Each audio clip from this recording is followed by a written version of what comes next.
আইকুর যখন কোনো phone launch হয় তখন কিন্তু আমি প্রচন্ড এক্সাইটেড থাকি, সেটা কিন্তু আমি আগেও বলেছি। এইবারও আইকুর এই ফোনটা যখন লঞ্চ হয় তখন কিন্তু আমি বেশ এক্সাইটেড ছিলাম, কারণ এই ফোনটাকে দেখার পরে কিন্তু আপনি একটা কথা বলবেনই যে এইটা ফোন না পাওয়ার ব্যাংক ধরতে পারবেন না আপনি। আজ আমি কথা বলতে চলেছি আইকুর রিসেন্টলি লঞ্চ হওয়া Z10 এর ব্যাপারে। এই ফোনটার মধ্যে কিন্তু বেশ কিছু জায়গায় প্রচন্ড পরিমাণে কম্প্রোমাইজ করা হয়েছে, যে জায়গাটা কিন্তু আমার একেবারে ভালো লাগেনি। এই ফোনটা কিন্তু প্রাইস অফারের সাথে কিন্তু 20,000 টাকার নিচে লঞ্চ হয়েছে। তো দেখার বিষয় হচ্ছে যে এই প্রাইস পয়েন্টে এই ফোনটা কতটা জাস্টিফাইড করছে। তার আগে বন্ধুরা, আপনারা যারা এই চ্যানেলে নতুন এসেছেন তারা প্লিজ চ্যানেলটি সাবস্ক্রাইব করে দিন এবং বেল আইকনটিও প্রেস করে দিন, তাতে কিন্তু ভবিষ্যতে আপনারাই নতুন নতুন ভিডিও সবার আগে পেয়ে যাবেন।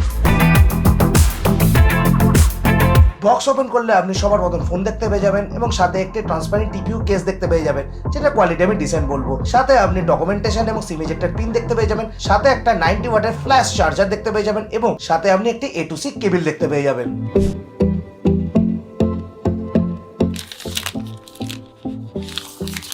ডিজাইন ওয়াইজ এই ফোনটা আগের বারের থেকে চেঞ্জেস নিয়ে এসেছে। এইবার পেছন থেকে আপনি ক্যামেরা মডিউল সার্কুলার শেপের সাথে দেখতে পাবেন, যেটা দেখার পরে আপনার ভিভোর X200 সিরিজের কথা মনে পড়ে যাবে।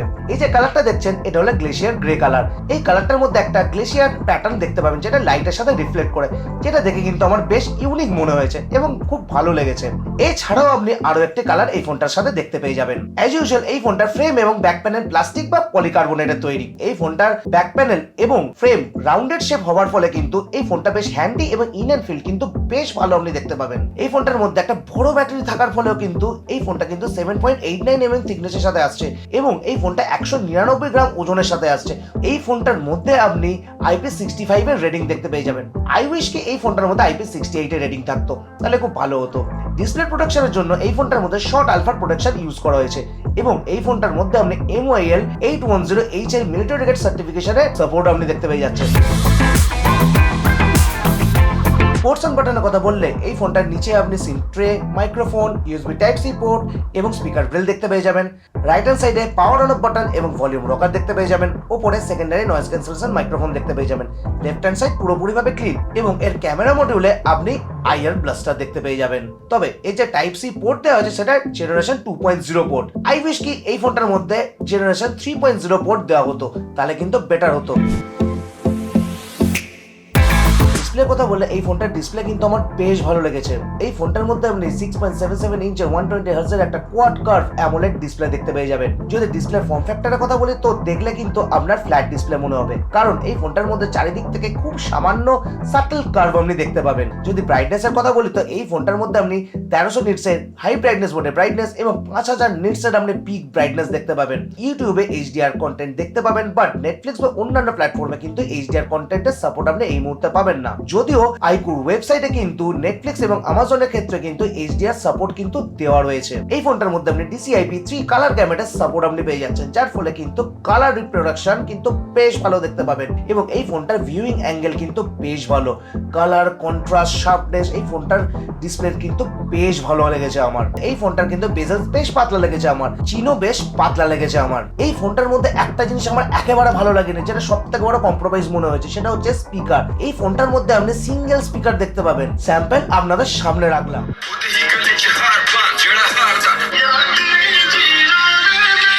এই স্যাম্পল শোনার পরে আমার একটা জিনিসই মনে হয়েছে যে এই ফোনটা স্পিকার কোয়ালিটি কিন্তু খুবই বাজে। লাউডনেস হয়তো আপনি দেখতে পাবেন, বাট ক্ল্যারিটি কিন্তু আপনি খুব একটা ভালো পাবেন না। সো 20,000 টাকা প্রাইস পয়েন্টে যদি একটা ফোন দেখেন আপনি সিঙ্গেল স্পিকার পাচ্ছেন, তাও এত বাজে আউটপুট এটা আমি এক্সপেক্ট করিনি আইকুর কাছ থেকে অন্তত।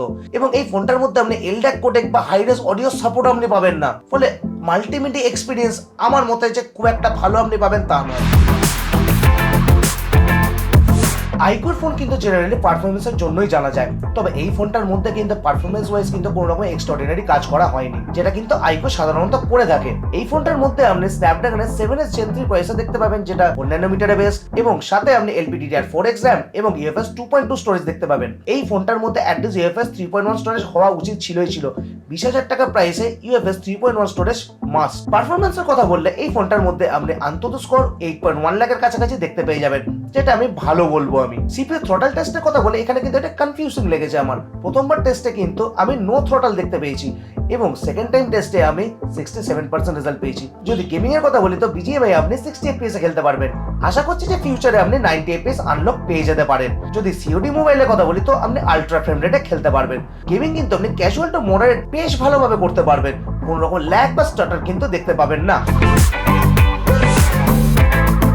ব্যাটারির কথা বললে কিন্তু এটা ফোন না পাওয়ার ব্যাংক সেটা কিন্তু বোঝা মুশকিল হয়ে যায়, কারণ এই ফোনটার মধ্যে আপনি 7300 মিলি অ্যাম্পিয়ারের ব্যাটারি দেখতে পাবেন। সেটার জন্য কিন্তু এই ফোনটা ইন্ডিয়ার মধ্যে সব থেকে বড় ব্যাটারিওয়ালা কিন্তু ফোন হয়ে দাঁড়াচ্ছে। সাথে আপনি 90 ওয়াটের ফাস্ট চার্জিং পেয়ে যাবেন, যার ফলে আপনি 0 to 100% নিয়ারলি 1 ঘন্টা থেকে 1 ঘন্টা 5 মিনিটের মধ্যে কিন্তু করে ফেলতে পারবেন। এবং ব্যাটারি ইউজেসের যদি কথা বলি, আপনি 2 দিনের ওপর চালিয়ে নিতে পারবেন এই ফোনটার ফুল চার্জিংয়ে।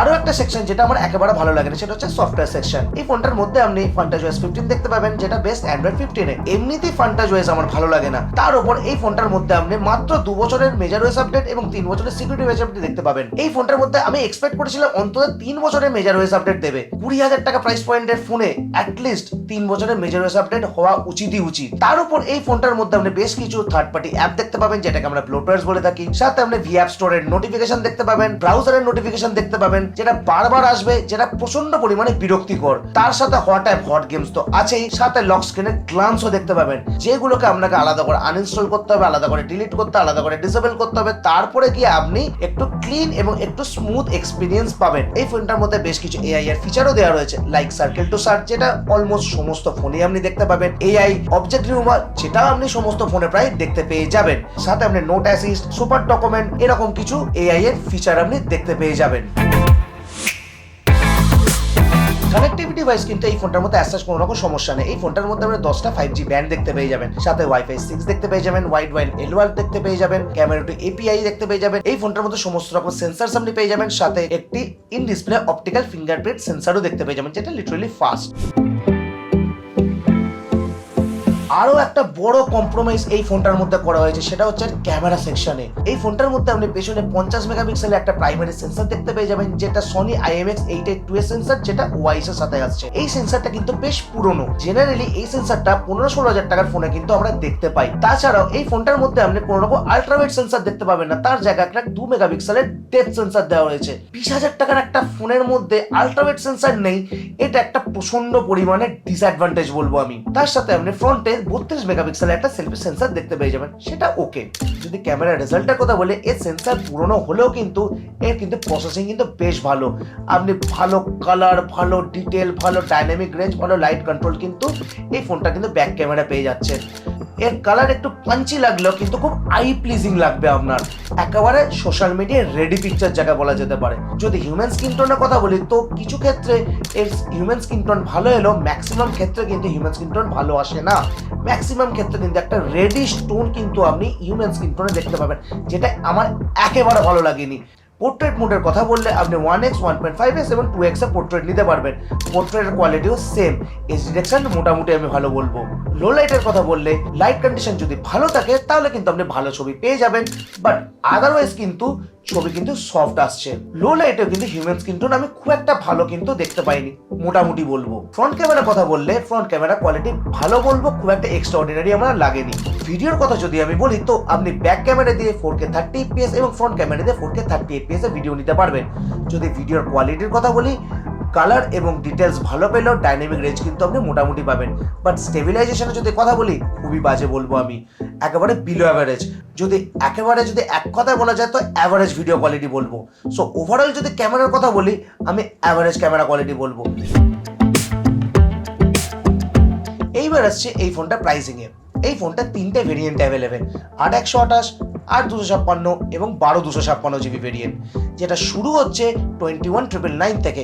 সাথে আপনি 2,000 টাকা ব্যাংক ডিসকাউন্ট অথবা 2,000 টাকার এক্সচেঞ্জ অফার দেখতে পাবেন, যার ফলে কিন্তু এফেক্টিভলি এই ফোনটার প্রাইস দাঁড়াচ্ছে 19,999। তো এই প্রাইস পয়েন্টে এই ফোনটা কোনোভাবে আমি রেকমেন্ড করবো না। জেনারেলি আইকুর ফোন কিন্তু ভ্যালু ফর মানি প্রোডাক্ট হয়, সেক্ষেত্রে কিন্তু এই ফোনটা কিন্তু একেবারে ভ্যালু ফর মানি প্রোডাক্ট একদমই না। এই ফোনটার মধ্যে আপনি প্রচুর পরিমাণে কিন্তু কম্প্রোমাইজ দেখতে পাবেন। শুধুমাত্র 7,300 mAh ব্যাটারির জন্য এতগুলো সেকশনে কম্প্রোমাইজ কোনোভাবে জাস্টিফাই করে না। তো আমি কোনোভাবেই এই ফোনটা আপনাদেরকে রেকমেন্ড করবো না এই প্রাইস পয়েন্টে। এর থেকে বেটার 22,000 টাকায় আপনি মোটোরোলার মোটো H60 ফিউশন পেয়ে যাচ্ছেন, যেটা এর থেকে বেটার ভ্যালু আপনাকে অফার করছে। যদি আপনারা H60 ফিউশনের রিভিউ না দেখে থাকেন, আমি উপরে আই কার্ডে এর লিঙ্ক দিয়ে দিচ্ছি, আপনারা প্লিজ চেক করে নেবেন।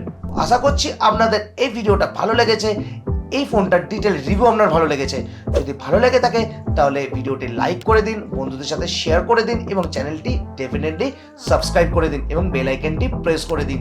আর দেখা হচ্ছে আপনাদের সাথে আগামী ভিডিওতে। ততক্ষণ পর্যন্ত আপনারা সবাই সুস্থ থাকুন, সবাই ভালো থাকুন। Signing off.